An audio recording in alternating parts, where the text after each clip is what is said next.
welcome back sa aking YouTube channel. So for today's video mga kababayan ay sasagot tayo ng tanong. So kung bago ka pa lang dito sa aking channel ay welcome na welcome ko po. At please don't forget to like, subscribe at pinitin yung bell button below para sa tuwing mag-upload ko ng mga bagong videos ko ay lagi kang updated. So please keep on watching. Hello po sa inyong lahat mga kababayan and welcome back again sa aking YouTube channel. And for today's video ay sasagot pa rin tayo ng tanong. So tinatanong po ni kabayan kung anong bansa ang magandang puntahan para magtrabaho bilang isang kasambahay.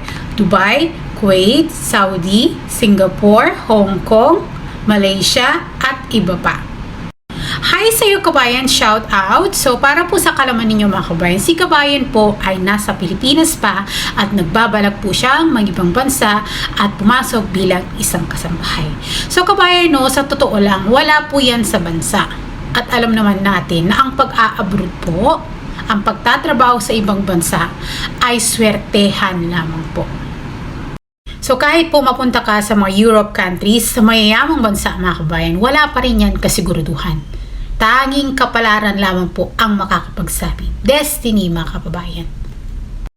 So advice ko po sa mga kababayan ko na nagbabalak ng ibang bansa, kapag kayo ay desidido na mag-ibang bansa, you have to take the risk.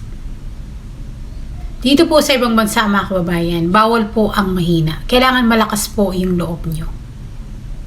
Kaya paalala ko sa mga kababayan ko, huwag po kayong padalos-dalos sa lahat ng mga desisyon nyo. Hindi po ibig sabihin na nag-recommend ang isang agency o ibang tao at nagbigay sila ng mga matatamis na salita sa inyo. Nangako sila na bigyan kayo ng pera.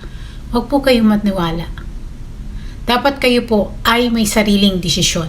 Ang gawin niyo po, mag-research kayo, alamin nyo yung bansang pupuntahan nyo kung okay ba. Then kayo po mismo ang magdesisyon. You have to take the risk mga kababayan.